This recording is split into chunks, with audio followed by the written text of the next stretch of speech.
നമുക്ക് കുറച്ച് താഴേക്ക് പോയി നോക്കാം. അവിടെ സ്റ്റെപ്പ് ഇറങ്ങി പോകണം ഇവിടെ നിന്ന് അങ്ങോട്ട്.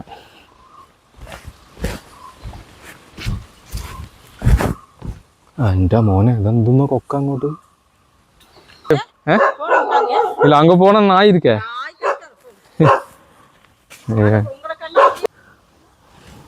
இந்த யானைலாம் வருமா? யானை வரும். அப்படியே போகும். ஒரு எதுவும் பண்ணாது. வீட்டுக்குள்ள இருந்தா பலாப்பழம் இருந்தா 16 பேர் 18 இருக்காங்களா? அப்போ இன்னைக்கு ஒரு 2-3 பேர் இல்ல, மற்றபடி வந்திருக்காங்க. எல்லாம் இதே ஊருக்குள்ள இருந்தா வராங்க. இதே ஒரு ஆனப்பள்ளம், அப்புறம் இங்க சின்னால கம்பன் ஒரு இடம், கடம்பங்கொம்பன்னு ஒரு இடம். இது எல்லாமே ட்ரைபல் ஏரியா.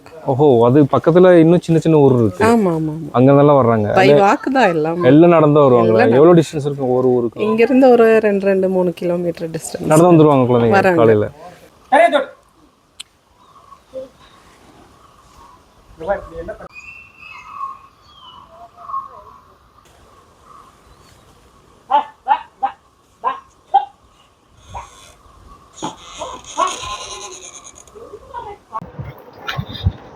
ഹായ്, ഞാൻ അതിസാഹസികമായ ഒരു യാത്ര ചെയ്ത് ഇങ്ങനെ വന്നാണ്. കഴിഞ്ഞ എപ്പിസോഡ് കണ്ടിട്ടുള്ളവർക്കറിയാം, നമ്മൾ ആനപ്പള്ളം എന്ന് പറഞ്ഞ ഒരു വില്ലേജിലേക്കാണ് യാത്ര ചെയ്യണത്. അപ്പോൾ മറ്റേ ചെങ്കുത്തായിട്ടുള്ള മല ഇറങ്ങി വന്ന് ഇപ്പം നമ്മൾ ആനപ്പള്ളം എന്ന് പറഞ്ഞ ഒരു ഗ്രാമത്തിലേക്ക് റീച്ച് ആവാൻ പോവാണ്. അപ്പോൾ കഴിഞ്ഞ വീഡിയോ കണ്ടിട്ടില്ലാത്തവർ ആ വീഡിയോ എന്തായാലും കാണണം. കാരണം ഞാനിപ്പോൾ ഈ പോയിക്കൊണ്ടിരിക്കുന്ന റോഡിൻ്റെ ആ സ്റ്റീപ്പ് നിങ്ങൾ കാണണം. കഴിഞ്ഞ വീഡിയോയിൽ കണ്ടാൽ എനിക്കറിയാം. ഇപ്പോഴും ആ റോഡ് തീർന്നിട്ടില്ല. ഞാൻ ആ ഗ്രാമത്തിലേക്ക് അടുത്തോണ്ടിരിക്കുന്നുള്ളൂ. പക്ഷേ അത്ര, അതായത് മേലിൽ നിന്നുള്ള അത്ര ഒരു ഡേഞ്ചർ ഇല്ല. ഇനി നമുക്ക് ഇവിടുന്ന് കാണാനുള്ളത്, ഇവിടെ ഇരുള വിഭാഗക്കാരായിട്ടുള്ള ആൾക്കാർ, ഈ ഗോത്ര വിഭാഗക്കാരായിട്ടുള്ള ആൾക്കാർ താമസിക്കുന്ന ചെറിയൊരു ഗ്രാമമാണ്. അപ്പോൾ അതിൻ്റെ വിശേഷങ്ങളൊക്കെ കാണാൻ വേണ്ടി നമ്മൾ ഇത്രയും റിസ്ക് എടുത്ത് ഇവിടെ വന്നിട്ടുള്ളത്. ഒരുപാട് ആലോചിച്ചിട്ടാണ് ഇങ്ങോട്ട് വന്നത്. ഒറ്റയ്ക്ക് പോകണ്ടെന്നെല്ലാവരും അഭിപ്രായം പറഞ്ഞിരുന്നു. പക്ഷെ നമ്മൾ ഒരാളെ കൂട്ടിയിട്ട് വരാനുള്ള ഒരു ബുദ്ധിമുട്ട് കാരണം നമ്മൾ തനിച്ചിങ് പോന്നു. ഓക്കെ, ഇപ്പം നമ്മൾ ഏതായാലും ആനപ്പള്ളം എന്ന് പറഞ്ഞ ആ ഒരു വില്ലേജിലേക്ക് എത്തിക്കൊണ്ടിരിക്കുകയാണ്. ഓക്കെ, വെറും കാട് മാത്രമേ ഉള്ളൂ ഇവിടെ.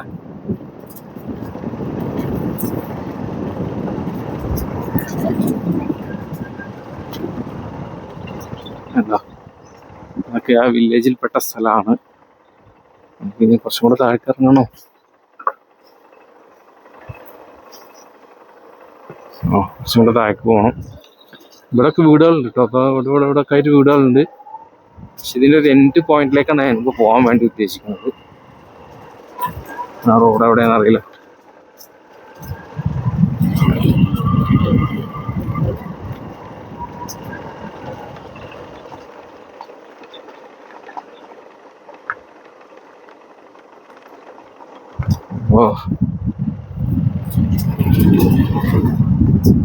ഇതൊരു വല്ലാത്ത സ്ഥലം തന്നെ. ഇവിടെ ജീവിക്കുന്ന ആൾക്കാരെ സമ്മതിക്കണം. ആത്മാർത്ഥമായിട്ട് ഞാൻ പറയാണ്, സമ്മതിക്കണം. ഇത്രയും റിസ്ക് ഉള്ള സ്ഥലത്താണ് അവരോട് താമസിക്കുന്നത്. ഇതാണോ സ്പോട്ട്? വെച്ച് അവസാനിക്കുകയാണോ? ബൈക്കോടെ നിർത്തിയാലോ? നമുക്ക് ബൈക്കോടെ നിർത്താം, എന്നിട്ട് വിവരങ്ങളൊക്കെ ഒന്ന് അന്വേഷിക്കാം. ആരും കണ്ടില്ലത്. അങ്ങനെ ഞാൻ അവസാനം അതിസാഹസികമായിട്ട് നമ്മുടെ ആനപ്പള്ളം എന്ന് പറഞ്ഞ ആ ഒരു വില്ലേജിൽ നമ്മൾ എത്തി. നമ്മൾ വന്ന് ഇവിടെ വെച്ച് ഈ വഴി അവസാനിക്കുകയാണ്. ഇവിടുന്ന് അപ്പോഴത്തേന് കുറച്ച് അങ്ങോട്ട് സ്റ്റെപ്പ് ഇറങ്ങി പോകുന്നതാണ്. പിന്നെ ഇവിടുത്തെ വീടുകൾ എന്നൊക്കെ പറഞ്ഞാൽ നമ്മൾ വരുന്ന വഴിക്കൊക്കെ ഇങ്ങനെ ഈ ചെറിയ ഓരടികളിലൊക്കെ ഇങ്ങനെ ചെറിയ ഈ ഷീറ്റിൻ്റെ മേൽക്കൂരൊക്കെയുള്ള കൊച്ചു വീടുകൾ മാത്രമേ ഉള്ളത്. ഏകദേശം ഒരു 10-50 കുടുംബത്തിൻ്റെ ചുവടെ മാത്രമേ ഇവിടെ താമസിക്കുന്നുള്ളൂ. അതും പല ഭാഗങ്ങളിലായിട്ടാണ് താമസിക്കുന്നത്. ഇപ്പോൾ അവിടെ കണ്ട അവിടെയൊക്കെ ചെറിയ വീടുകളുണ്ട്. ഇതുപോലെ പല സ്ഥലങ്ങളിൽ ഒരു 3-4 വീട് ഒരുമിച്ചാണുള്ളത്. അങ്ങനെ ഉള്ള ആ ഒരു ചെറിയൊരു ഗ്രാമമാണിത്. അതിന് വേണ്ടിയിട്ടുള്ളൊരു സ്കൂളാണിത്. ഇവിടുത്തെ കുട്ടികൾക്ക് പഠിക്കാനായിട്ടുള്ളൊരു സ്കൂളാണ്. നമ്മൾ ഇവിടേക്ക് വരുമ്പോൾ തന്നെ നേരെ വന്നിങ്ങ് എത്തുന്നത് ഈ സ്കൂളിൻ്റെ അടുത്തേക്കാണ്. ഓക്കെ, നമുക്ക് ഈ സ്കൂളിൽ നിന്ന് അങ്ങോട്ട് തുടങ്ങാം. ഇപ്പോൾ നമുക്ക് ഇവിടെ നിന്ന് സ്കൂളുണ്ട്. സ്കൂളിൽ ടീച്ചറുണ്ട്. നമുക്ക് ടീച്ചറിൻ്റെ അവിടെ നിന്ന് ടീച്ചറുടെ അടുത്ത് കാര്യങ്ങളൊക്കെ ചോദിച്ച് മനസ്സിലാക്കിയിട്ട് ഈ ഗ്രാമത്തെക്കുറിച്ച് നമുക്ക് മനസ്സിലാക്കാം. ഓക്കെ ഗൈസ്, നമ്മളിപ്പോൾ ഈ ആനപ്പള്ളത്തിലുള്ള ചെറിയൊരു സ്കൂളാണ് ഇവിടുത്തെ ടോട്ടൽ സ്ട്രെങ്ത് എന്ന് പറഞ്ഞാൽ തന്നെ വെറും 16 കുട്ടികൾ മാത്രം പഠിക്കുന്ന ചെറിയൊരു സ്കൂളാണ്. അതും ഈ 16 കുട്ടികളും ഇവിടെയുള്ള ഈ ഇരുള ഗോത്ര വിഭാഗത്തിൽപ്പെട്ടിട്ടുള്ള ഈ കുടുംബത്തിൽ നിന്നുള്ള കുട്ടികൾ മാത്രമാണ്. അല്ലെങ്കിൽ പുറത്തുനിന്ന് ഇങ്ങോട്ട് വന്ന് പഠിക്കാനുള്ള ഒരു സാധ്യതയില്ല. ഇപ്പോൾ ഇവിടെ ഒരു ടീച്ചർ, നമ്മൾ ടീച്ചറൊന്ന് ആദ്യം പരിചയപ്പെടാം. ടീച്ചറാണ് ഇവിടുത്തെ കാര്യങ്ങളൊക്കെ നോക്കി நடத்திக்கொண்டிருக்கிறது. உங்கள் பேர் கொஞ்சம் சொல்லிடுங்க. என் பேர் சுகி. சுகி. நான் இங்கே பக்கத்தில் சேலாஸ்ன்னு ஒரு இடத்துல இருந்து டெய்லி வந்துட்டு போகிறோம். இங்கே வந்து எத்தனை வருஷமா இருக்கீங்க? இங்கே ஒரு 1 year பக்கம். 1 year இங்கே இந்த ஸ்கூலில் எத்தனை ஸ்டாஃபு டோட்டலாக? 2 ஸ்டாஃபு. 2 பேர். டீச்சர் ஒருத்தங்க, நான் ஒருத்தங்க. நீங்கள் 2 பேர் தான் இருக்கீங்க.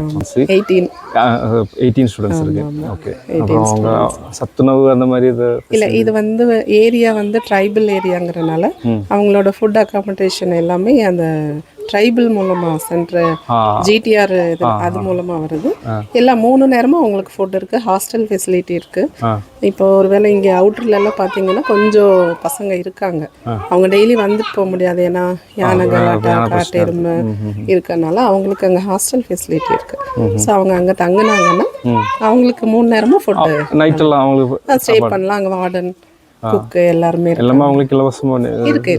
ஓகே. இப்போ இது ஸ்டூடெண்ட்ஸ் வந்து இவ்வளோ இப்போ எல்லா பேரும் 16 பேர் 18 இருக்காங்களா? அப்போ இன்னைக்கு ஒரு 2-3 பேர் இல்லை, மற்றபடி வந்திருக்காங்க. எல்லாம் இதே ஊருக்குள்ள இருந்தா வராங்க. இதே ஒரு ஆனப்பள்ளம், அப்புறம் இங்கே சின்னாலக்கம்பன்னு ஒரு இடம், கடம்பங்கொம்பன்னு ஒரு இடம். இது எல்லாமே ட்ரைபல் ஏரியா. ஓஹோ, அது பக்கத்துல இன்னும் சின்ன சின்ன ஊர் இருக்கு. ஆமா ஆமா, அங்கெல்லாம் வர்றாங்க. பை வாக்கு தான் எல்லாம் நடந்து வருவாங்க. எவ்வளோ டிஸ்டன்ஸ் இருக்கும் ஒரு ஊருக்கு? இங்கிருந்து ஒரு 2-3 கிலோமீட்டர் டிஸ்டன்ஸ் நடந்து வந்துருவாங்க குழந்தைங்க காலையில. அதனால சிலர் என்ன பண்றாங்க, அவங்களோட ரிலேஷன் வீட்டில் மண்டே மார்னிங் கிளம்பி இங்கே வந்துட்டு இங்க இருந்துட்டு ஃப்ரைடே சாட்டர்டே சண்டே வந்து லீவ், சாட்டர்டே சண்டே லீவுக்கு போயிடுவாங்க. ஆனா ஹாஸ்டல் ஃபெசிலிட்டி இருக்கு, அது யூஸ் பண்ணலாம். அது யூஸ் பண்ணலாம். ஓகே ஓகே, அது இருக்கு, பசங்களுக்கு இருக்கு, வார்டன் டெய்லி இருப்பாங்க. நம்ம அங்கே போய் நீங்க எப்படி வந்து போவீங்க? நாங்க வெஹிக்கிள் அரேஞ்ச் பண்ணி, ஏன்னா இது வந்து ரிமோட் ஏரியா, ரொம்ப ரிமோட். வந்து ரோடு பாத்தீங்கன்னா உண்மையாவே எல்லாரும் ஃபர்ஸ்ட் வந்து கேட்பாங்க, எப்படி நீங்க டெய்லி வந்துட்டு போறீங்க? அதான் நானும் வந்தோடனே உங்ககிட்ட அதான் கேட்டேன். நான் என்ன நினைச்சேன், நீ உங்களை பார்த்தோன்னே என்ன நினைச்சேன், இங்கதான் டெய்லி போயிட்டு வந்துருக்கிறது கஷ்டம். ஆனா டெய்லி போயிட்டு வந்துருக்கு, டெய்லி போயிட்டு வந்துடுறோம்.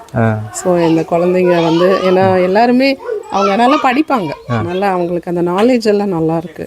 நம்ம சொல்லி கொடுக்கறது ஈஸியா கேட்ச் பண்ணுவாங்க. பட் ஆனா அடிப்படை வசதிகள்லாம் கொஞ்சம் அவங்களுக்கு கம்மியா இருக்கும். பேரண்ட்ஸ் எல்லாம் சாப்பாடு நீங்க எடுத்துட்டு வந்துருவோம், இல்லைனாலும் இங்க இது பண்ணுவோம் நாங்க. ரொம்ப தேங்க்ஸ் டீச்சர், ரொம்ப தேங்க்யூ. நீங்களும் இந்த மாதிரி இந்த ஏரியாவை இன்னும் வெளியிடத்துக்கு காட்டினீங்கன்னா கண்டிப்பா கண்டிப்பா குழந்தைங்க அந்த பேரண்ட்ஸுக்கும் സപ്പോർട്ടാ இருக்கும். ഇതാണ് ചെറിയൊരു സ്കൂള്. ഇപ്പോൾ ടീച്ചർ പറഞ്ഞ പോലെ ടീച്ചർ പിന്നെ ഗൂഡല്ലൂർ ഭാഗത്ത് കൊളപ്പള്ളി എന്ന് പറഞ്ഞ സ്ഥലത്ത് ഒരുപാട് കാലം പിന്നെ അവിടെ സ്കൂളിൽ പഠിപ്പിച്ചിരുന്നു. പിന്നെ ബെതിർക്കാട് പറഞ്ഞ സ്ഥലത്തും സ്കൂളിൽ പഠിപ്പിച്ചിട്ടുണ്ടായിരുന്നു എന്ന് പറഞ്ഞു. ഞാൻ വന്ന ഉടനെ നമ്മൾ സ്ഥലം ചോദിച്ച് മനസ്സിലാക്കിയപ്പോൾ ഉടനെ ടീച്ചർ അതാണ് നമ്മുടെ പറഞ്ഞത്. അപ്പോൾ ഞാനും ആ നാട്ടുകാരനായതുകൊണ്ട് ടീച്ചർക്ക് കുറച്ചും കൂടെ കണക്റ്റായി. അപ്പോൾ ഇവിടെ ഇപ്പോൾ 2 ടീച്ചർമാർ മാത്രമാണുള്ളത്, 18 കുട്ടികളുണ്ട്. ഇപ്പോൾ ഇവിടെ ഇത് യോഗ മാറ്റാണ്, യോഗാസനം പ്രാക്ടീസ് ചെയ്തുകൊണ്ടിരിക്കുകയാണ് ഇവിടുത്തെ കുട്ടികൾക്ക്. അതിന് വേണ്ടി വേറൊരു സാറ് വന്നു. അപ്പോൾ ആ സാറ് അവിടെ ആ റോട്ടിൽ ഒക്കെ കുട്ടികളെ കൊണ്ടുപോയിട്ട് അവിടെ അങ്ങോട്ട് പ്രാക്ടീസ് ചെയ്യിച്ചുകൊണ്ടിരിക്കുകയാണ്. അപ്പോൾ അവരെ റിവേഴ്സിൽ വാക്ക് ചെയ്യിപ്പിക്കുക കയറ്റത്തിലേക്ക്, അതേപോലെ അവിടെ ഓരോ പ്രാക്ടീസുകൾ ചെയ്യുന്നുണ്ട്. പിന്നെ അവർ തിരിച്ചു വന്നു കഴിഞ്ഞിട്ട് ഈ മാറ്റിൽ മറ്റുള്ള യോഗ എക്സസൈസുകളൊക്കെ ഇങ്ങനെ ചെയ്യുന്നുണ്ട്. അതിന് വേണ്ടി മാത്രമായിട്ട് സാറ് ഇവിടെ വന്നിട്ടുണ്ട്. പിന്നെ ഈ ഗ്രാമത്തെക്കുറിച്ച് പറയുകയാണെങ്കിൽ ഇതിൻ്റെ തൊട്ട് പരിസരത്തായിട്ട് ചെറിയ ഒരു 2-3 കിലോമീറ്റർ ഡിസ്റ്റൻസിലായിട്ട് ചെറിയ ചെറിയ കൊച്ചു ഗ്രാമങ്ങളുണ്ടെന്നാണ് ടീച്ചർ പറഞ്ഞത്. ഇപ്പോൾ ഈ 18 കുട്ടികളുള്ളത്, ഈ 18 കുട്ടികളെന്ന് പറഞ്ഞാൽ ഈ അടുത്തുള്ള ചെറിയ ഗ്രാമത്തിൽ നിന്നും കൂടെ എത്തിയിട്ടുള്ള കുട്ടികളാണ്. അവരും കൂടെ വന്നിട്ടാണ് ഇപ്പോൾ പഠിക്കുന്നത്. അപ്പോൾ ഒരു 2 കിലോമീറ്റർ 3 കിലോമീറ്റർ നടന്നാണ് വരുന്നത്. വന്ന് വെള്ളിയാഴ്ച ദിവസങ്ങൾ ഇവിടെ വന്ന് വെള്ളിയാഴ്ച ദിവസം തിരിച്ചു പോകും. തിങ്കളാഴ്ച രാവിലെ വന്നിട്ട് ഇവിടെ അവരുടെ ബന്ധുക്കളുടെ വീട്ടിലെവിടെയൊക്കെ നിന്നിട്ട് അവരിവിടെ പഠിക്കുന്നത്. അത് മാത്രമല്ല അവർക്ക് ഹോസ്റ്റൽ ഫെസിലിറ്റീസൊക്കെ ഉണ്ട്. അപ്പോൾ ഹോസ്റ്റലിൽ നിന്നിട്ടും കുട്ടികൾ പഠിക്കുന്നത്, അത് വേണമെങ്കിൽ ഉപയോഗപ്പെടുത്താമെന്നുള്ളൊരു ഇതാണ്. പിന്നെ ഈ ട്രൈബലിൻ്റെ ഒരു അതായതുകൊണ്ട് അവർക്ക് അതിൻ്റെ ഓരോ കൺസ്ട്രക്ഷനും കാര്യങ്ങളൊക്കെ ഉള്ളതുകൊണ്ട് ഒക്കെ സൗജന്യമായിട്ട് കിട്ടുന്നത്. നമുക്ക് ഇവിടെ താഴേക്ക് ഇറങ്ങിയിട്ട് ഇവിടുത്തെ വീടുകളും മറ്റൊക്കെ ഒന്ന് കാണാം. കാരണം ഒരുപാട് ആന പ്രശ്നമുള്ളൊരു സ്ഥലമായതുകൊണ്ട് ഇവർ സേഫായിട്ടാണ് ഒക്കെ നോക്കിക്കൊണ്ടിരിക്കുന്നത്. ഇപ്പോൾ കുട്ടികൾ പുറത്തിറങ്ങി കഴിഞ്ഞാൽ ഇവർ വാച്ച് ചെയ്തുകൊണ്ടേയിരിക്കും. അങ്ങനത്തെ ഒരു സ്ഥലമാണ്. ഇനി നമുക്ക് ഈ ഗ്രാമത്തിൻ്റെ അകത്തൂടെ പോയിട്ട് വീടും മറ്റു സൗകര്യങ്ങളൊക്കെ ഒന്ന് കാണാം.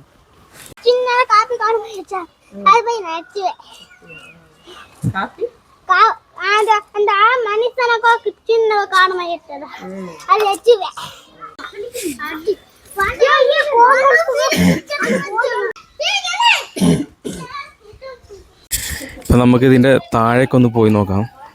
അതിൻ്റെ മേത്തൊക്കെ ആകെ ചൊറി പിടിച്ച് അയ്യോ ഇറങ്ങാൻ വയ്യ നടക്കാൻ. ഇവർക്ക് ഇവിടെ നിന്ന് അങ്ങോട്ട് പിന്നെ നടക്കാനുള്ള വഴിയാണ് കൂടുതൽ. നമ്മൾ വണ്ടിയൊന്നും കൊണ്ടുവരാൻ ഇറക്കി കൊണ്ടുവരാനൊന്നും പറ്റില്ല. സ്കൂളിൻ്റെ ഭാഗമായിട്ടുള്ളൊരു കെട്ടിടമാണ്.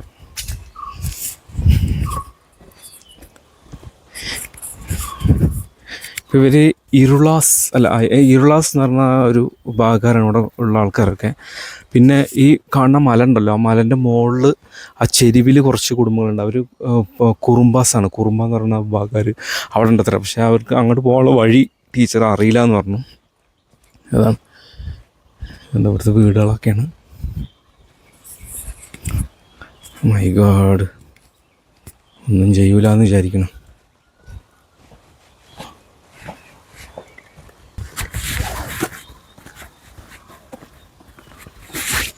വീടുകളൊക്കെ അതാണ് ഇപ്പോൾ കണ്ടീഷൻ. ആൾക്കാരൊന്നുമില്ല. കുറച്ച് താഴെ വരെ ഞാൻ പോയിട്ട് വരാം. അവിടെ മേലൊക്കെ ഉണ്ട് കേട്ടോ വീട്. പട്ടി എന്നെ ഫോളോ ചെയ്യുന്നുണ്ട്. ഇവരെ ഒരു ജീവിതം എങ്ങനെയായിരിക്കും എന്നുള്ളത് നമ്മളൊന്ന് കണ്ടറിയ തന്നെ വേണം കേട്ടോ. ഇത്രയും കാട്ടിൻ്റെ ഉള്ളിൽ, അടർന്ന ഈ കാട്ടിൻ്റെ ഉള്ളിലാണ് അവർ താമസം. സത്യം പറഞ്ഞാൽ ഇവിടെ കുറച്ച് പിന്നെ കൃഷിയൊക്കെ ഉണ്ട് കേട്ടോ. കൃഷി മീൻസ് കാപ്പി കുറേ ഇട്ടിട്ടുണ്ട്. ഇത് അവർ ചെയ്തതായിരിക്കും. ഇവിടെ പ്ലാവ് ഉണ്ട്, പ്ലാവൊക്കെ ഉണ്ട്. പിന്നെ ഇവിടെ ഒരു മരമുണ്ട്. ടീച്ചറിൻ്റെ അടുത്ത് പറഞ്ഞായിരുന്നു. അത് ഞാൻ തിരിച്ചു വരുമ്പോൾ നോക്കാം. ഓക്കെ, അപ്പോൾ നമുക്ക് കുറച്ച് താഴെ വരെ ഒന്ന് പോയിട്ട് വരാം. ഫുട്പാത്ത് സിമെൻറ്റ് റോഡ് ഇട്ട് കൊടുത്തിട്ടുണ്ട്. അത് വലിയൊരു ആശ്വാസമായിരിക്കും ഇവർക്ക്. എന്തെന്നെ ആയാലും മഴക്കാലം ആയിക്കഴിഞ്ഞാൽ കുറച്ച് ബുദ്ധിമുട്ട് തന്നെ ആയിരിക്കും കേട്ടോ. ഇവിടുത്തെ കാര്യം നമുക്ക് ഗസ് ചെയ്യാൻ പറ്റുമല്ലോ. കാരണം ഇപ്പോൾ ഇവർക്കിത് സ്വർഗ്ഗമാണെന്നാണ് പറയുന്നത്. കാരണം ഇതിന് മുമ്പ് ഫുൾ മണ്ണ് റോഡാണ്. അപ്പോൾ നമ്മൾ ബൈക്ക് ഇറങ്ങി വന്നിരുന്ന മുമ്പത്തെ വീഡിയോ കണ്ടിട്ടുള്ള സ്ഥലമൊക്കെ നിങ്ങൾ കാണണം. ആ കോൺക്രീറ്റ് റോഡ് ഉണ്ടായിട്ട് പോലും നമുക്ക് അതിലൂടെ വണ്ടി ഇറക്കിക്കൊണ്ടുവരാൻ വളരെ ബുദ്ധിമുട്ടാണ്. പക്ഷെ മണ്ണ് റോഡായിരുന്നൊരു കാലഘട്ടം അവിടെ ഉണ്ടായിരുന്നു എന്നാണ് പറയുന്നത്. ഫുൾ മണ്ണ്. അതിലൂടെ ആയിരുന്നു നടന്നിട്ടൊക്കെ പോയിട്ടൊക്കെ അങ്ങനെയായിരുന്നു കാലത്ത്. ഇവർക്ക് വണ്ടി വരാനുള്ള സൗകര്യത്തിനുള്ള കോൺക്രീറ്റ് റോഡ് കൊടുത്തതിൻ്റെ ശേഷം ഇവർക്ക് ഒരു പിക്കപ്പ് വാൻ മാത്രം വരും. ആ പിക്കപ്പ് വാനിലാണ് ഇവിടുന്ന് എന്ത് എമർജൻസി ഉണ്ടെങ്കിലും ഇവിടുന്ന് അവരെ വിളിച്ചു കഴിഞ്ഞാൽ അവർ ഇവിടെ എത്തും. പിന്നെ തിരിച്ചു പോകും. പിന്നെ ആ ഒരു വണ്ടി മാത്രമേ ഇങ്ങോട്ട് സർവീസ് ചെയ്യാം.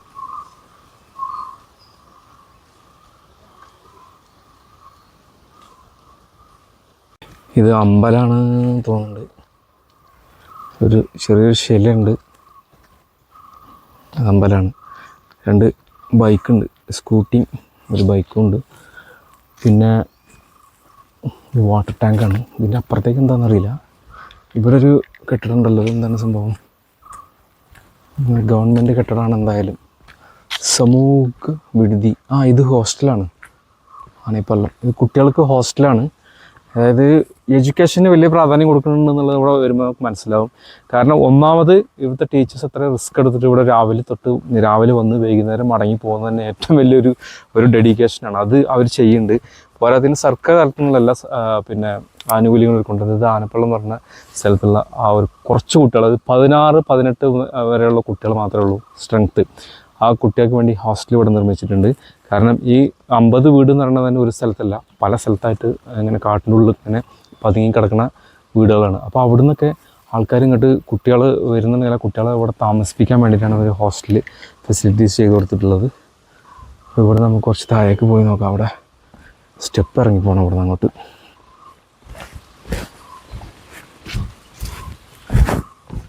എൻ്റെ മോനെ ഇതെന്തൊന്നോ കൊക്ക അങ്ങോട്ട്. അവിടെ ചേച്ചി താഴെയുണ്ട്, പോയി നോക്കാം. ഇത് വെള്ളം വരുന്ന സ്ഥലമാണെന്ന് തോന്നുന്നു കേട്ടോ. എൻ്റെ മോനെ ഇത് അടിപൊളി കൊക്കയാണ് കേട്ടോ. ഇവിടെ ചക്ക സീസണായി കഴിഞ്ഞാൽ ഇനിയിപ്പോൾ ഈ കൂടെ ആന വരും. ആന വരാൻ വളരെയധികം സാധ്യത ഉണ്ട്. ഇവിടെ ഒരു ചേച്ചി ഉണ്ട്. நான் கூடலூர்லேருந்து வரேங்க. கூடலூர் எங்கள் ஊர் பார்க்கறக்காண்டி வந்தேன். அப்போ டீச்சர் சொன்னாங்க அப்படியே இல்லை அங்கே போனால் நாய் இருக்கே அப்படிங்களா? ரைட்டு. இதில் மழை காலத்தில் தண்ணி வருங்களா? பயங்கரமான தண்ணி வரும், தாண்ட முடியாது. அப்போ என்ன பண்ணுவீங்க? ஐயோ, அங்கேயே இருப்பீங்க. உங்கள் வீடு அந்த സൈഡാ? അപ്പോൾ ചേച്ചീൻ്റെ വീടൊക്കെ ഇത് താണ്ടി അപ്പുറത്തേക്ക് വേണമെന്ന് പോകാൻ. മഴക്കാലം കഴിഞ്ഞാൽ ഇത് അപ്പുറത്തേക്ക് കടക്കാൻ കഴിയില്ല. കാരണം ഇവിടുന്ന് മൊത്തം വെള്ളം ഇറങ്ങി കഴിഞ്ഞ് കഴിഞ്ഞാൽ കുത്തി ഒലിച്ച് വെള്ളം പോകുന്ന സമയം ചോലവെള്ളമായിരിക്കും വരുന്നതിൻ്റെ ഒരു സീൻ എന്താണെന്നുള്ളത് നമുക്ക് ഗസ് ചെയ്യാൻ പറ്റും. ഇതിവിടെ അങ്ങനെ പോയി കഴിഞ്ഞാൽ അങ്ങനെ അങ്ങോട്ട് പോയി കഴിഞ്ഞാൽ കുറച്ച് വീടുകളൊക്കെ ഉണ്ട്, 2-3 വീടുണ്ട്. പക്ഷെ ഞാൻ അങ്ങോട്ട് പോകണില്ല, അവിടെ പട്ടി ഭയങ്കരമായിട്ട് കുരച്ചുകൊണ്ടിരിക്കുകയാണ്. ഓക്കെ, അതുകൊണ്ട് നമുക്ക് ഇവിടെ നിന്ന് തിരിച്ച് പോവാം. நீங்க போகிறீங்களா? இல்லைண்ணா நீங்கள் அங்கே தான் போகிறீங்களா? ஆ, விறகு எடுத்து தான் போவீங்களா? எங்கே இருக்குது விறகு? ஓ, நீங்கள் விறகு எடுத்து வச்சுருக்கிறீங்களா அங்கே? சரி சரி, அப்போ நான் போகல, நான் ரிட்டன் போயிடுறேன். ஆ ஓகே. ஆ சரி, பார்த்து வாங்க. வேலைக்கு எங்கே போவீங்க? கூலி வேலை. இங்கேருந்து வெளியெல்லாம் போக முடியாது. ஆ, நடந்து பில்லூர் மட்டும் வரைக்கும் நடந்து போகணுமா? அதே அந்த ரோட்டில் அப்படியே நடந்து போகணுமா? ஐயோ, ஆ ரைட். சரிக்கா, ரொம்ப താങ്ക്സ്. പോയിട്ട് വരാങ്ങ. ശരി. ഞാൻ അങ്ങോട്ട് പോകുന്നില്ല, കാരണം എന്താ വെച്ച് കഴിഞ്ഞാൽ ഒന്നാമത് പട്ടി ഭയങ്കര കുരയാണ്, പിന്നെ കുറച്ച് റിസ്ക് തന്നെയാണ് അങ്ങോട്ട് പോകേണ്ട കാര്യം കേട്ടോ. അപ്പോൾ ഇവിടെയുള്ള ആൾക്കാർ കാട്ടിലിങ്ങനെ ജീവിക്കണമെന്ന് പറഞ്ഞു കഴിഞ്ഞാൽ അവർക്കത് ശീലമായി. പിന്നെ ആ ചേച്ചിനോട് ഞാൻ ഒരു കാര്യം ചോദിച്ചിരുന്നു, എന്ത് പണിക്കാണ് പോകുന്നത്? ചേച്ചി പറഞ്ഞത് കൂലിപ്പണിക്കൊക്കെ പോകത്രേ, പക്ഷേ ഇവിടുന്ന് പോകണമെങ്കിൽ നമ്മൾ ആ പില്ലൂർമട്ടം എസ്റ്റേറ്റ് ഉണ്ടല്ലോ, ആ എസ്റ്റേറ്റ് വരെ ഇവിടെ നിന്ന് നടന്ന് വേണം പോകാനെന്ന്. നടന്ന് പോയിട്ട് പിന്നെ അവിടെ എന്തെങ്കിലും പണി ഉണ്ടെങ്കിൽ എടുക്കാം. അപ്പോൾ അത് ഭയങ്കര റിസ്ക്കാണ്. കുറച്ച് ആൾക്കാർ പോകേണ്ടതെന്ന് പറഞ്ഞു. രാവിലെ നടന്ന് പോകത്രേ, വൈകിട്ട് തിരിച്ചിങ്ങോട്ട് നടന്ന് വരും എന്ന് പറഞ്ഞത്.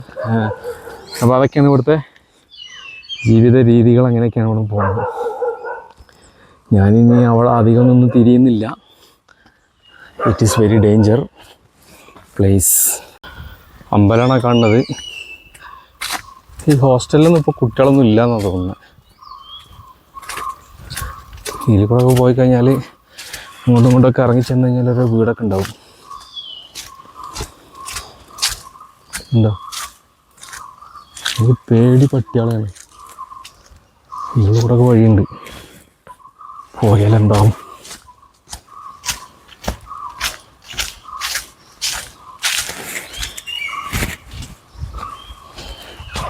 മോനെ,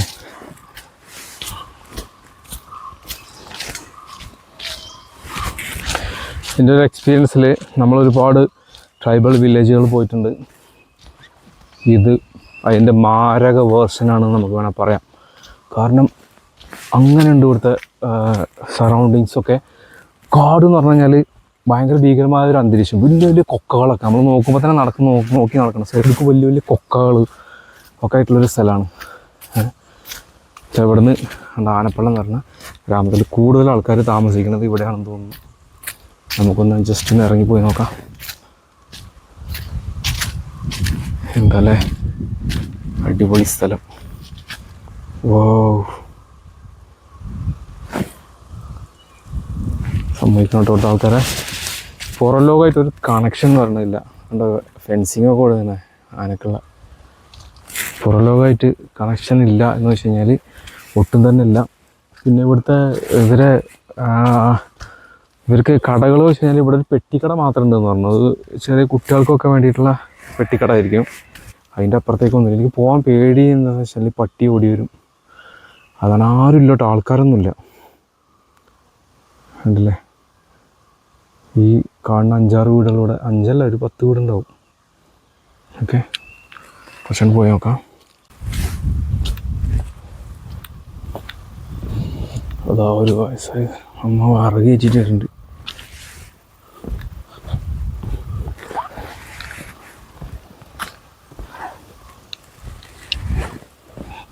നല്ല പൂച്ചെടി, പേപ്പർ പൂ.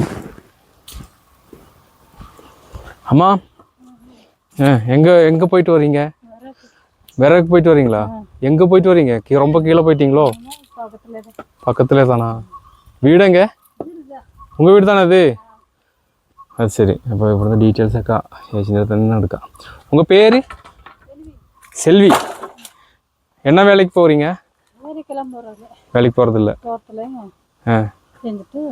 தோட்டம் இருக்கா? என்ன போட்டிருக்கீங்க? காப்பி குருமிளகு இருக்குங்களா? அதிலே வேலை பார்த்துட்டு அது பண்ணிட்டு இருக்கிறீங்க. எங்கள் வீட்டுக்கார் வேலை செய்யுது, வீட்டுக்காரங்க வேலைக்கு போகிறாரு? தங்கி வேலை செய்யறேன். இங்கே நீங்கள் போயிட்டு வர முடியாது, அதனால அங்கே எங்கே தங்கி இருக்கிறாங்க? குறும்பாடி. குறும்பா அது எங்கே இருக்கு? பர்லியா இருக்குங்க. பர்லியா இருக்கு மேலே. அங்கே வேலை செஞ்சு அங்கேயே தங்கிட்டு இருக்கிறாங்க. Okay okay. குழந்தைங்களாம் இருக்காங்களா? குழந்தை ஒரே பையன், ரெண்டு பையன் இறந்துட்டேன். எப்படி? ஆமாம், ஒரு பையன், சின்ன பையன் 7 வயசுல. என்னாச்சு? அது உடம்பு சரியில்லை. உடம்பு சரியில்லை. பெரிய பையன் 3 குழந்தைங்க இருக்கு, பையன் வேற குழந்தைங்க. அப்போ அவனும் இறந்துட்டேன். இறந்துட்டாங்களா? வேற குழந்தைங்க இல்லையா உங்களுக்கு? வேற இல்லை. நீங்களும் உங்கள் புருஷன் மட்டும்தான் இருக்கிறீங்க? பேர மருமகா இருக்குது. மருமகா இருக்காங்களா? 3 பேர் அப்படியே இருக்காங்க. ஸ்கூலில் படிக்க விட்டுருக்கோம், இங்கே படிக்கிறேன்.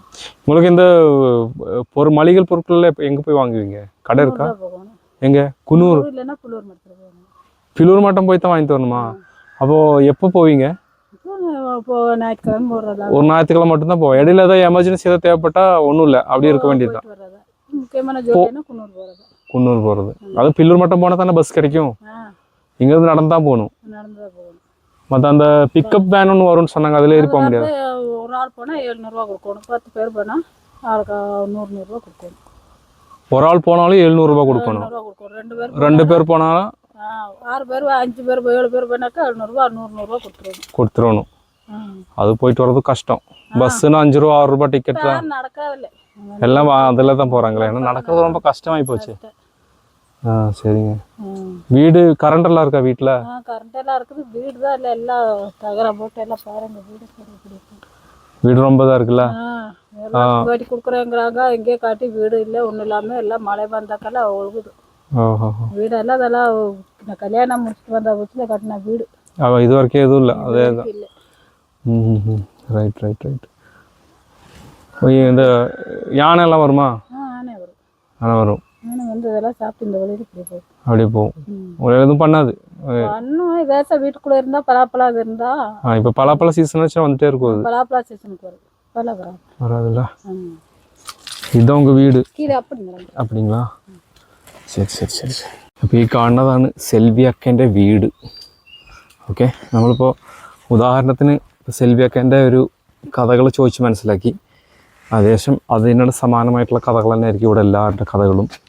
ഇവർക്ക് വീട് സൗകര്യങ്ങളൊക്കെ വളരെ കുറവാണ്.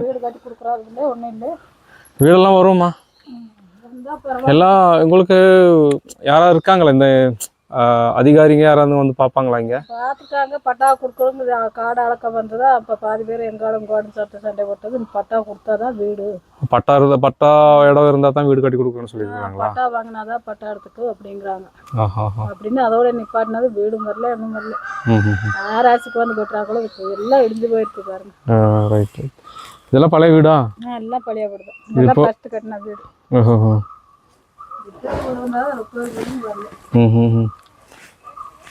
ഇവിടെയൊക്കെ ഉണ്ട് കേട്ടോ. എല്ലാം തകരം.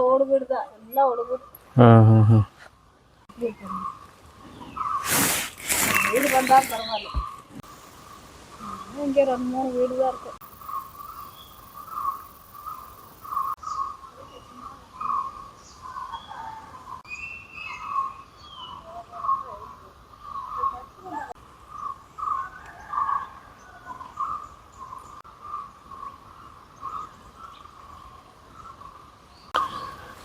ജനങ്ങളുടെ ജീവിതം പിന്നെ നമ്മൾ ഗസ് ചെയ്യുന്ന പോലെ തന്നെ ഇങ്ങനത്തെ സ്ഥലങ്ങളിൽ വന്നു കഴിഞ്ഞാൽ സാധാരണ എന്തായിരിക്കും എന്നുള്ള അവസ്ഥ അതിവിടെ എല്ലാ സ്ഥലത്തുണ്ട്.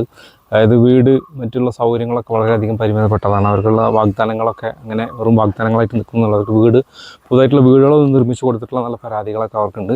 പിന്നെ എന്തെന്നായാലും അവിടെ നിങ്ങോട്ടുള്ള വഴി ഇവർക്ക് ഇപ്പോൾ വീടിൻ്റെ മുറ്റത്ത് വരെയുള്ള വഴികളൊക്കെ വൻ സെറ്റപ്പാണ്. അതായത് എല്ലാം കോൺക്രീറ്റിൻ്റെ വഴികൾ കൊടുത്തിട്ടുണ്ട്. പിന്നെ ഒന്ന് പണിക്ക് പോകുക എന്നുള്ളത് പുറത്ത് പോയി ജോലി ചെയ്യാൻ കുറേ ആൾക്കാർക്ക് ബുദ്ധിമുട്ടാണ്.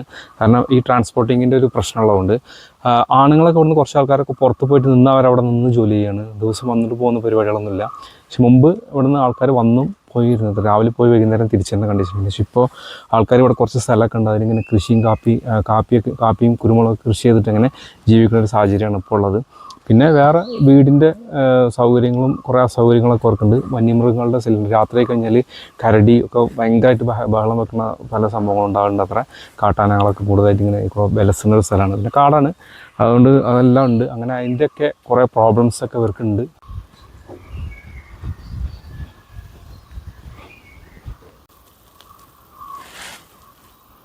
ഞാൻ അധികം നേരം ഇവിടെ നിന്ന് കഴിഞ്ഞാലേ തിരിച്ചു കയറേണ്ടതാണ്. ഞാൻ വന്ന വഴി വന്ന സാഹചര്യം കുറച്ച് നേരത്തേക്ക് മറന്നുപോയി. അത് ഓർമ്മ വന്നപ്പോൾ തിരിച്ചു പോകണം തോന്നി. കണ്ടോ ഇവിടെ ഇങ്ങനെ വഴിയൊക്കെ ഉണ്ട്, കയറി പോകാനുള്ള വഴികളൊക്കെ ഉണ്ട് കേട്ടോ. അതൊക്കെ എന്തായാലും അടിപൊളിയാണ്. അപ്പോൾ ഈ കുറച്ച് ഭാഗങ്ങൾ ഒരു സാമ്പിൾ നമുക്ക് എടുത്തു കഴിഞ്ഞാൽ ഇതായിരിക്കും ഇവിടുത്തെ എല്ലാ വീടുകളുടെയും അവസ്ഥ. പിന്നെ കുറച്ച് അപ്പുറത്തുള്ളതൊക്കെ ഉണ്ട്, അപ്പോൾ നമുക്ക് പോകാൻ ബുദ്ധിമുട്ടാണ്. ഒന്നാമത് പട്ടീൻ്റെ പ്രശ്നങ്ങളുണ്ട്. ഓക്കെ, പിന്നെ ഇവിടെ പട്ടികളൊക്കെ വന്നിട്ട് ഈ പുലി വന്ന് പിടിച്ചുകൊണ്ട് പോകത്ര, വൈകുന്നേരം കൂട്ടുന്നു വന്നിട്ട് പിടിച്ചിട്ട് കൊണ്ടുപോകുന്നു. അങ്ങനെയൊക്കെ പ്രശ്നങ്ങളുണ്ട്. പട്ടിനെ പിടിക്കാനായിട്ട് ഇവിടെ പുലികൾ വരും അത്ര. നമ്മൾ സ്കൂളിലെ ടീച്ചർ പറഞ്ഞ ഒരു മരം ഇവിടെയാണുള്ളത്. ഇതിൽ മറ്റേ സോപ്പ് കായ ഉണ്ടല്ലോ, അതങ്ങനെ അവിടെ ഒരു മരത്തിൽ പച്ചക്കായ ഉണ്ടാവും. അത് പറിച്ച് കയ്യിൽ പറിച്ച് കഴിഞ്ഞാൽ പതപതായിട്ട് വരും. സോപ്പായിട്ട് ഉപയോഗിക്കത്തെ ഇവിടുത്തെ ആൾക്കാരൊക്കെ. ട്രൈബൽസിൻ്റെ ഒരു രീതിയാണ്. അതിൻ്റെ മരമാണ് ഈ കാണുന്നത്. താഴെ വീണ് കിടക്കുന്നുണ്ടാവും.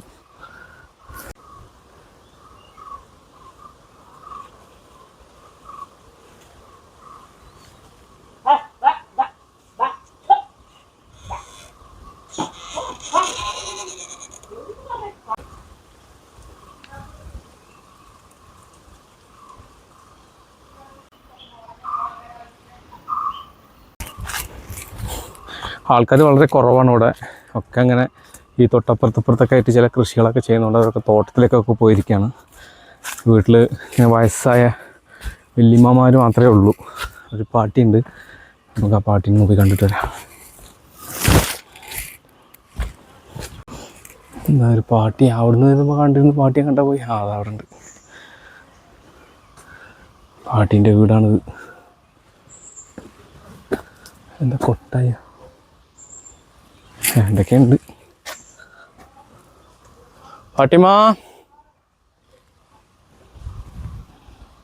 ഫാട്ടിമയുടെ ചിലപ്പോൾ ചെറിയ കൂലായിരിക്കും.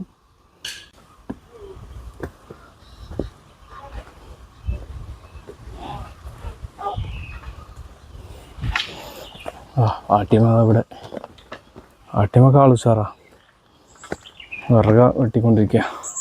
അമ്മ പാട്ടി നമുക്ക് വലിയ താല്പര്യമില്ലാന്ന് തോന്നുന്നു. നമ്മൾ മുന്നേ വിളിച്ചിട്ട് വിളി കേൾക്കുന്നില്ല. ശരി, നമുക്ക് പോവാം. അവരെ ബുദ്ധിമുട്ടിപ്പിക്കണ്ട.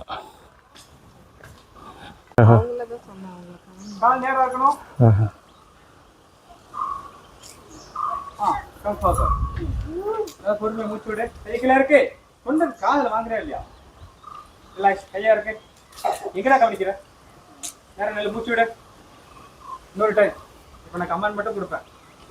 கால் 2 சேர்த்து வை, கை 2 சாவி கும்பிடுங்க. அடி விழுக்கும். அப்போ கொண்டீங்க. இப்போ கால் நல்லா அழுத்தி இந்த செஸ்ட் நல்லா மேலே தூக்கி, கையை நல்லா மேலே தூக்கி பின்பக்கமாக வளைங்க. பின்பக்கமாக பார்க்கக்கூடாது, மேலே பாருங்க. கால் நேராக இருக்கணும், இடுப்பு வளையக்கூடாது. கையை தொட்டு என்ன பண்றது? பின்னாடி. இப்போ ரைட் லெக் பேக், வலது காலை தூக்கி பின்னாடி வைங்க.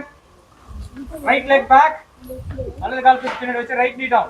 നമ്മളപ്പോൾ പിന്നെ ഏകദേശം ഈ ഗ്രാമത്തിലൂടെ ഒക്കെ നടന്ന് ഇവിടുത്തെ കാഴ്ചകളൊക്കെ കണ്ടു. പിന്നെ ഇതൊക്കെയാണ് പൊതുവേ നമുക്ക് ഒരു ഗ്രാമം എന്ന് പറഞ്ഞാൽ തന്നെ അവിടുത്തെ ജീവിത രീതിയൊക്കെ എങ്ങനെ ഒന്ന് ഗസ് ചെയ്യാൻ പറ്റുന്നതേ ഉള്ളൂ. എന്തായാലും ഇപ്പോൾ നമുക്ക് ഇവിടുന്ന് ഏറ്റവും വലിയ ടാസ്ക് നമ്മൾ തിരിച്ചു പോകുക എന്നുള്ളതാണ്. ഇപ്പോൾ ഇവിടുന്ന് സ്കൂളിൽ നിന്ന് അധ്യാപകന്മാർ 2 പേര് ബൈക്കിനുണ്ടാവും, പിന്നെ ഒരു വണ്ടി വരും എന്ന് പറഞ്ഞു. അതിൽ ടീച്ചർ എന്ന് വെച്ചിട്ടുണ്ടെങ്കിൽ അവരുടെ കൂടെ പോകാമെന്ന് ഞാൻ വിചാരിക്കുന്നത്. കാരണം ഒറ്റയ്ക്ക് പോകുന്നത് സേഫ് അല്ല, കാരണം ആന ഉണ്ടെന്നാണ് പറഞ്ഞത്. അപ്പോൾ ആ വെള്ളം വരുന്ന സ്ഥലത്തൊക്കെ സൂക്ഷിച്ച് പോകണം എന്ന് പറഞ്ഞു. അപ്പം പിന്നെ ഞാൻ അവരുടെ കൂടെ പോകണോ എന്ന ആശങ്കയിൽ നിൽക്കുകയാണ്. പിന്നെ ഇവിടുന്ന് നമുക്ക് കേരളത്തിലേക്ക് പോകാൻ വളരെ എളുപ്പമാണ്. ഇവിടുന്ന് ഈ കാട്ടിലൂടെ ഒരു 8 കിലോമീറ്റർ നടന്നു കഴിഞ്ഞാൽ ഈ പില്ലൂർ ഡാം എന്ന് പറഞ്ഞാൽ ഡാം സൈറ്റ് വരും. അതുവരെ ബസ് വരും. അവിടുന്ന് ബസ് കയറി കഴിഞ്ഞാൽ നേരെ മുള്ളിയിലേക്ക് പോയി ചെന്നിട്ട് അവിടുന്ന് അങ്ങനെ കേരളത്തിലേക്ക് പോകാൻ പറ്റും. അപ്പോൾ ഇവിടുന്ന് ആൾക്കാർ അങ്ങോട്ട് ആക്സസ് ചെയ്യുന്നുണ്ട് അത്ര. ഇപ്പോൾ സ്കൂളൊക്കെ ലീവായി കഴിഞ്ഞാൽ ഇവിടുത്തെ ചില ആൾക്കാരൊക്കെ ആ ഭാഗത്ത് ബന്ധുക്കളുള്ളവരൊക്കെ കാട് വഴി അങ്ങനെ നടന്നു പോകുമത്രേ. അപ്പം അതൊക്കെ അവർ പറഞ്ഞു. ഇപ്പോൾ ഇവിടെ നിന്നുള്ള ഒരു ചേച്ചിയൊക്കെ അങ്ങനെ നടന്നു പോകുന്ന ആൾക്കാരാണെന്ന് പറഞ്ഞു. കാട്ടിലൂടെ തന്നെ നടന്നു പോകുന്നത്, അവർക്ക് അത് ശീലമായി. അപ്പോൾ അങ്ങനെ കുറേ സംഭവങ്ങളൊക്കെ ഇതിൻ്റെ അകത്ത് ഇനിയും ഉണ്ട്. ഓക്കെ, നമ്മളിനിയിപ്പോൾ കൂടുതൽ ഇവിടുത്തെ വിവരങ്ങളൊന്നും കറക്റ്റ് ചെയ്യുന്നില്ല. അപ്പോൾ നമ്മളിപ്പോൾ ഇവിടെ വീഡിയോ അവസാനിപ്പിക്കുകയാണ്. ഇനി ഏറ്റവും വലിയ ടാസ്ക് നമുക്ക് തിരിച്ചു പോകുക എന്നുള്ളതാണ്. അപ്പോൾ അടുത്ത വീഡിയോയിൽ നമുക്ക് വീണ്ടും കാണാം. ഓക്കെ, ഇതിൻ്റെ മുമ്പത്തെ വീഡിയോ കാണാൻ ആരും മറക്കരുത് കേട്ടോ. കാരണം ഞാൻ പോകുന്ന വഴി ഞാൻ ഇനി ഷൂട്ട് ചെയ്യുന്നില്ല. മുമ്പത്തെ വീഡിയോ കണ്ടു കഴിഞ്ഞാൽ അറിയാം എത്ര റിസ്ക് എടുത്താണ് നമ്മൾ അങ്ങോട്ട് ഇറങ്ങി വന്നിട്ടുള്ളതെന്ന്. ഓക്കെ, അപ്പോൾ അടുത്ത വീഡിയോ കാണാം. ബൈ.